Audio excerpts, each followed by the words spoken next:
ఇవన్నీ హైదరాబాద్ శివారు ప్రాంతాలు. గతంలో ఇక్కడ కూడా భూగర్భ జలాలు అడగంటిపోయాయి.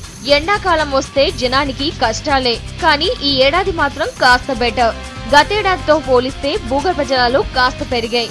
2-3 మీటర్లు పైకి నీరు వచ్చినట్లు అధికారుల లెక్కలు చెబుతున్నాయి.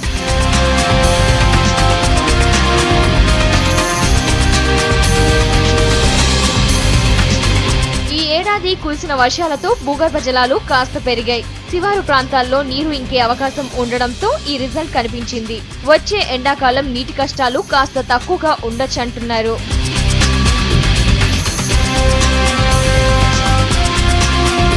కానీ సిటీలో మాత్రం ఈ స్థాయి పరిమాణం లేదు.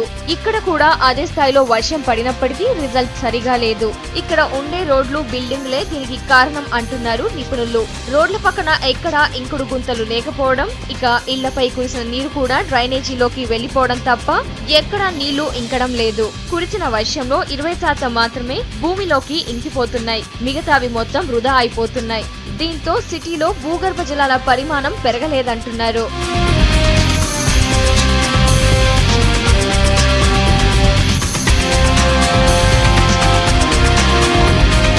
ప్రతి ఇంట్లో నీళ్లు ఇంకిపోయే అవకాశం ఉంటే రిజల్ట్ శివారు ప్రాంతాల్లాగే ఉంటుందంటున్నారు నిపుణులు.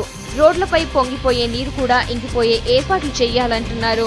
ఇళ్లల్లో గుంతలు తీసేలా చర్యలు తీసుకోవాలంటున్నారు.